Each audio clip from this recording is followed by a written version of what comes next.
Mais on fait combien de temps? Je ne sais même plus depuis combien d'années nous accueillons Bernard et toute la compagnie, tous ceux qui font que Pompéjac change en une journée. Du bonheur pour nous, puisque c'est enfin un centre-bourg qui vit, qui reçoit, qui aide des artistes, qui aide la création indirectement, donc de l'emploi. Pour nous, c'est juste essentiel. Voilà, c'est comment nous, on trouve notre place dans cette organisation, ce partenariat, collectivité, artistes, public, nouveau public, nouvelle population. Donc voilà, être vraiment à l'écoute sur ces 2 journées. Et puis nous, ça nous oblige à réfléchir autrement tout le reste de l'année, avec de nouveaux projets du coup que l'on a mis en place avec la municipalité, notamment l'implantation d'une œuvre d'art contemporain.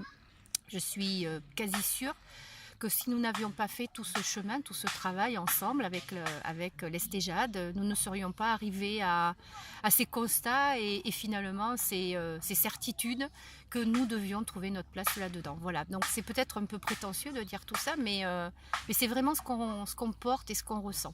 Voilà, à nous après de faire que les populations s'emparent aussi de ces mêmes projets et qu'elles les vivent autant que nous.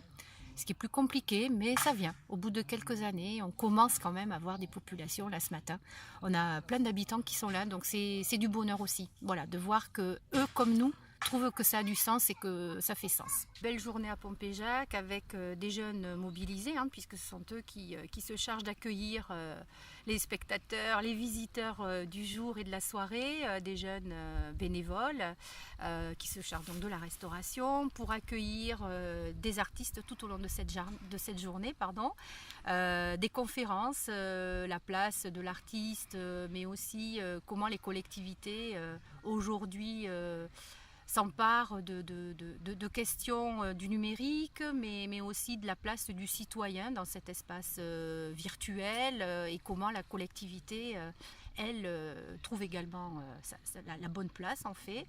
Le conte avec René Martinez et Bernard Lubat, c'est toujours un beau moment sous notre gros chêne qui a accueilli déjà des palabres, des musiques du monde.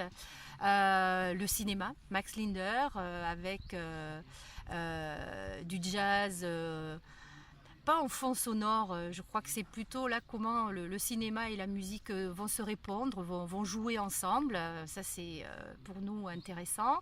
Tout ce qui va être pyrotechnique et puis également le travail autour de la Ronde des Ombelles, donc l'œuvre d'art contemporain installée sur la commune avec Yves Chaudoué, mais aussi tous ceux qui font que ce projet existe, la forêt d'art contemporain, de jeunes artistes qui l'accompagnent, souvent des anciens élèves, Clémentine et puis d'autres, qui vont faire que toute cette journée va être centrée sur l'accueil de la culture, comment on vit la culture et l'art au quotidien, sur donc une journée, une soirée à Pompéjac. Donc on vous attend très très nombreux. Merci Isabelle. Merci.